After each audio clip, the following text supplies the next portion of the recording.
Bonjour et bienvenue à tous.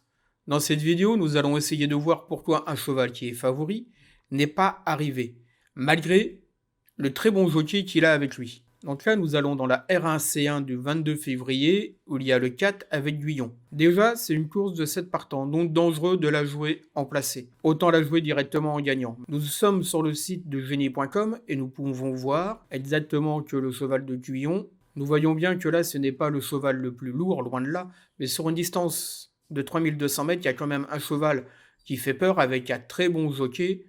C'est le 7 qui a fini sa dernière course en première position. En plus, en première position sur cet hippodrome à Cagnes. Donc une course dangereuse à jouer déjà, il n'y a que 7 partants. Ce ne sont que les deux premiers qui sont payés en placé. Et en gagnant, il y a vraiment un cheval hyper dangereux. Et nous pouvons voir qu'il a fini 4e. Là, dans une autre course, toujours le même jour, il a fini premier.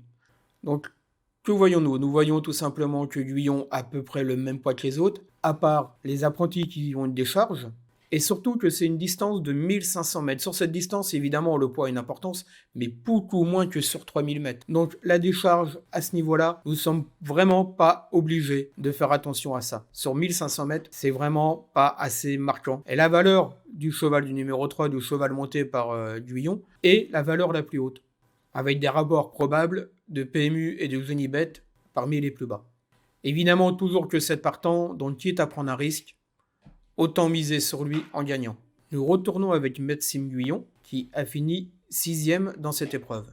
Une épreuve sur 1500 mètres, donc nous voyons le numéro 1, des chevaux qui ont déjà une bonne musique. Après, nous pouvons voir 1500 mètres, le poids n'a pas vraiment une grande importance, sauf à part peut-être pour le numéro 7, le 12, qui commence à avoir beaucoup de décharges, le 11, qui a un petit poids, mais il n'y a vraiment que ça. Les valeurs sont pratiquement toutes les mêmes, à part le 1 et le 2 qui se dégagent.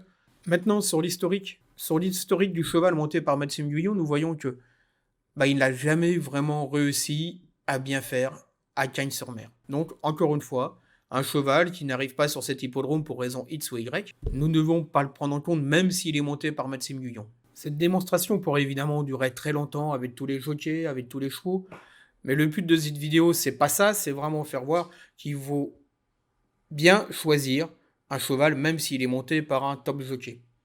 Maintenant, la petite annonce, je vais tous les mois de mars regarder les 2 ou 3 meilleurs jockeys, certainement les deux, Maxime Guyon et Christophe Soumillon, et je vais vous faire des pronostics que sur le plat, tout le mois de mars, en regardant ceci. Là encore, faudra pas les jouer, ça sera juste un amusement, voir ce qui arrive et ce qui n'arrive pas, tout simplement.